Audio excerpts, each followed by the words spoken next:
Assalamualaikum warahmatullahi wabarakatuh.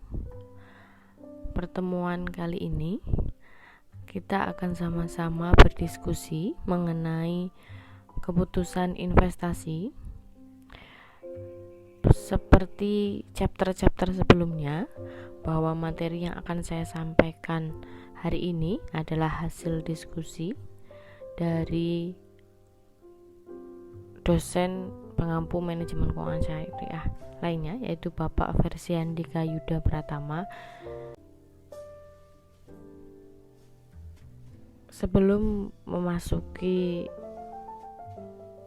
mengenai analisis keputusan investasi secara mendalam, kita harus ketahui dulu bahwa keputusan investasi ini menyangkut dana yang digunakan untuk investasi, jenis investasi apa yang akan dilakukan, pengembalian investasi, dan risiko investasi yang mungkin akan timbul seperti apa. Dan untuk menganalisa keputusan usulan investasi atau proyek investasi,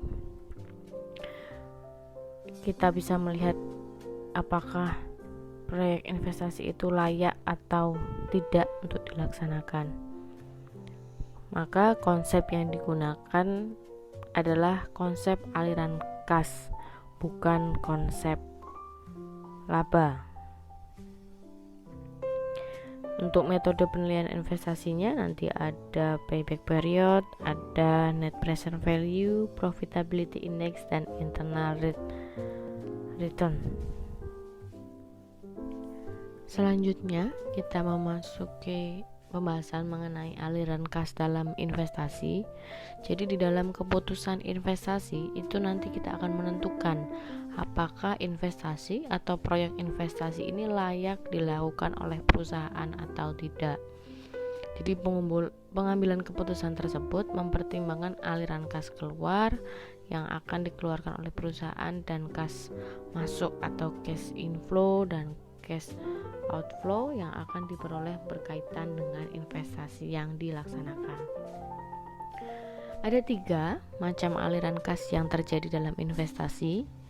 Yang pertama adalah initial cash flow atau bisa disebut dengan capital outlays, yaitu aliran kas yang berhubungan dengan pengeluaran kas pertama kali untuk keperluan investasi. Jadi ini keputusan investasi aliran kas yang dilihat dari initial cash flow dari capitalnya, atau yang berhubungan dengan pertama kali akan melakukan investasi itu harus mengeluarkan dana apa. Nah, contohnya harga perolehan pembelian tanah, pembangunan pabrik, pembelian mesin, perbaikan mesin, dan lain-lain sebagainya. Jadi aliran kas untuk modal atau capital outlays ini bisa dimasukkan ke dalam initial cash flow. Jadi harga pembelian tanahnya berapa, pembangunan pabriknya bagaimana, mengeluarkan berapa, pembelian mesin, perbaikan mesin, dan lain sebagainya.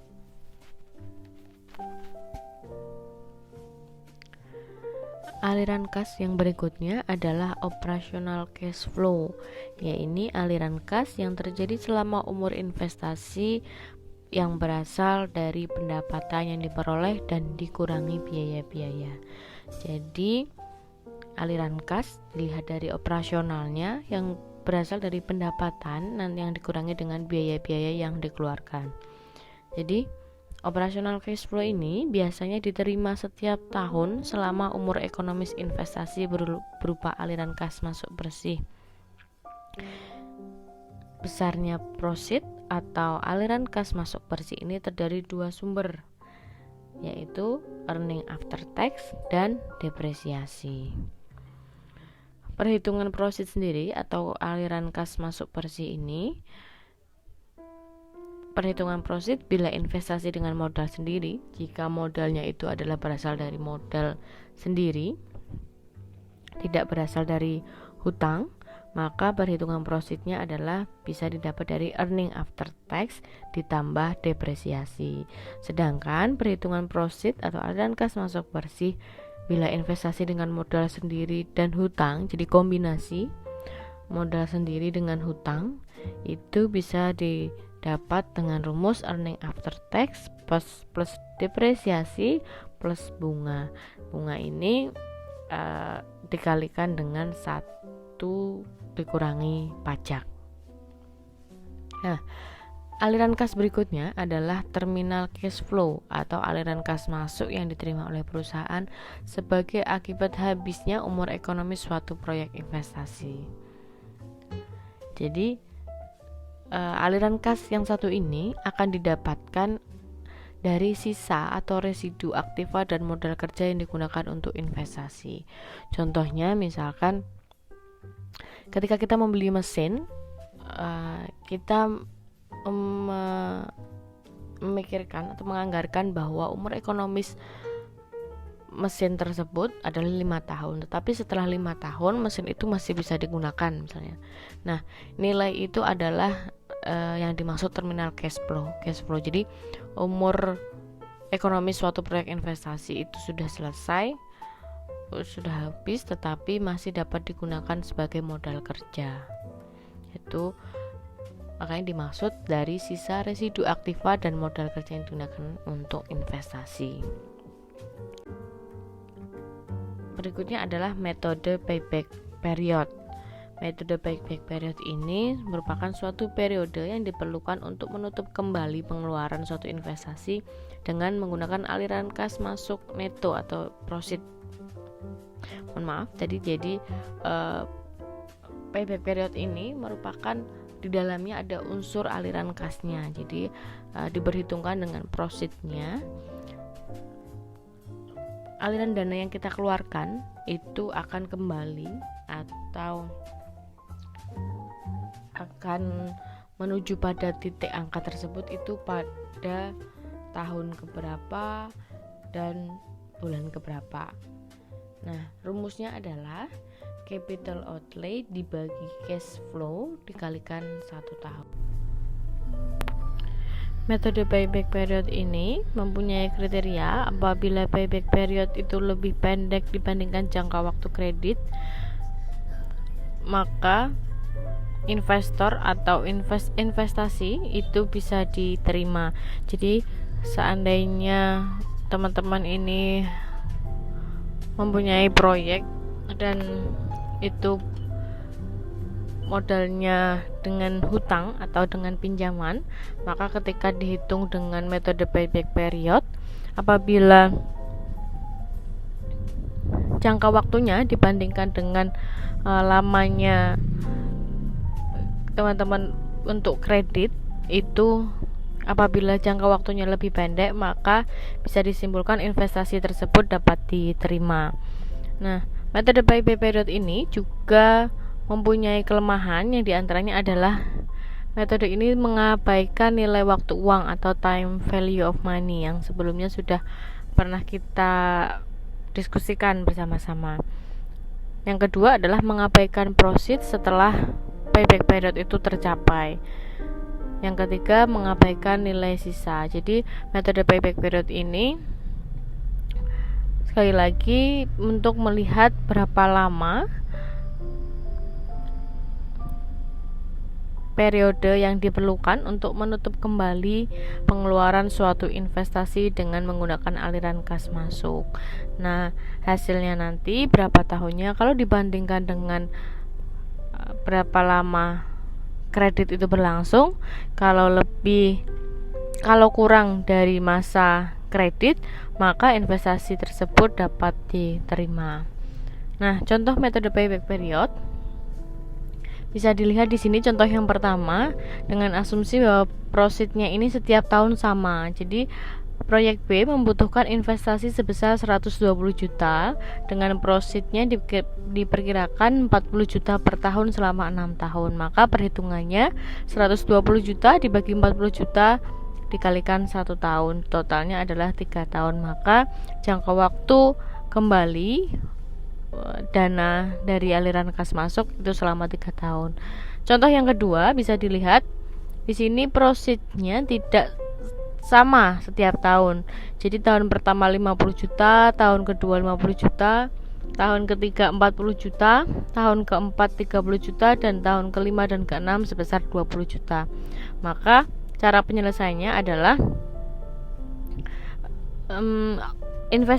jumlah investasinya dikurangi dengan profit tahun pertama dan dikurangi profit tahun kedua, itu jumlahnya 70 juta dan 20 juta. Maka payback period bisa didapat sama dengan 2 tahun ditambah 20 juta dibagi dengan 40 juta dikalikan 12 bulan atau 2 tahun. Jadi setelah dihitung itu 0,5 atau 6 bulan.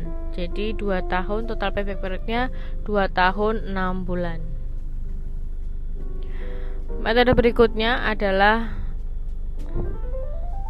sebelum memasuki metode berikutnya, kita lihat dulu ada yang namanya modifikasi payback period, yaitu discounted payback period. Discounted payback period itu apa? Dalam perhitungannya menggunakan aliran kas masuk yang didiskontokan. Kita langsung ke contohnya saja. Contohnya adalah ada 2 usulan proyek A dan B. Cash outlay atau initial cash flow-nya kedua proyek sama besar, yaitu masing-masing 10 juta. Usia ekonomis proyek A adalah 5 tahun dan proyek B adalah 2 tahun. Keuntungan yang diisyaratkan dengan kedua proyek tersebut adalah 16%. Kita coba tuliskan cash outlay-nya tadi 10 juta untuk masing-masing proyek serta aliran kas masuknya kita proyeksikan seperti ini. Tahun pertama sampai dengan tahun kelima yaitu 5, 4, 3, 2, 1 juta. Kalau proyek B itu 6 juta dan 5 juta. Karena hanya 2 tahun ya. Kalau proyek A itu 5 tahun. Nah, untuk perhitungan DPP proyek A, kita bisa lihat bahwa PVIF-nya berdasarkan tabel untuk proyeksi keuntungan 16%, itu nilainya adalah yang sudah ada di tabel, bisa dilihat masing-masing. Discounted cash flow-nya itu merupakan perkalian dari aliran kas dengan PVIF serta kumulatifnya bisa ditambahkan dari discounted cash flow sebelumnya dengan yang periode berikutnya. Maka DPP proyek A itu bisa kita lihat untuk menjadi positif itu pada tahun keempat atau tahun ketiga, tetap 3 tahun, tahun keempat sudah positif, maka kita lihat tahun ketiga plus 795, kita lihat kumulatif discounted cash flow-nya dibagi dengan 1.104 discounted cash flow-nya dikali dengan 12 bulan, maka didapat payback periodnya adalah 3 tahun plus 8,6 bulan. Untuk menentukan proyek A diterima atau ditolak, dibandingkan antara jangka waktu yang diisyaratkan dengan jangka waktu pengambilan proyek A, yaitu selama 3 tahun 8,6 bulan. Apabila jangka waktu yang diisyaratkan adalah 5 tahun, maka DPP ini lebih cepat dibandingkan jangka waktu yang diisyaratkan oleh investor. Maka proyek A ini bisa dilaksanakan atau bisa diterima karena tadi yang diisyaratkan usia ekonomisnya proyek A ini adalah 5 tahun, sementara ketika dihitung DPP payback periodnya adalah DPP untuk proyek A adalah 3 tahun 8,6 bulan, maka itu lebih kecil daripada 5 tahun. Maka bisa disimpulkan bahwa proyek A ini dapat diterima. Kita hitung untuk proyeksi DPP yang proyek B. Kita lihat aliran kasnya berapa, PVIF-nya kita bisa hitung. Lalu nilai discounted cash flow-nya 6 juta dikalikan 0,862 sebesar 5.172.000.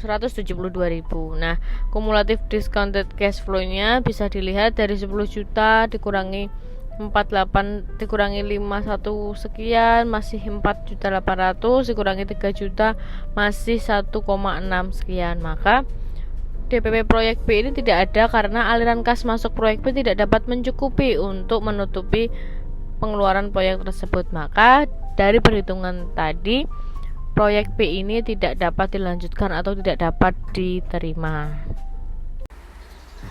Baik, terima kasih. Saya rasa cukup untuk materi analisis keputusan investasi, yang salah satunya bisa diukur dengan metode payback period. Minggu depan kita masih akan tetap membahas atau berdiskusi mengenai analisis keputusan investasi, namun dengan metode-metode yang lainnya. Kurang lebihnya kami mohon maaf. Wassalamualaikum warahmatullahi wabarakatuh.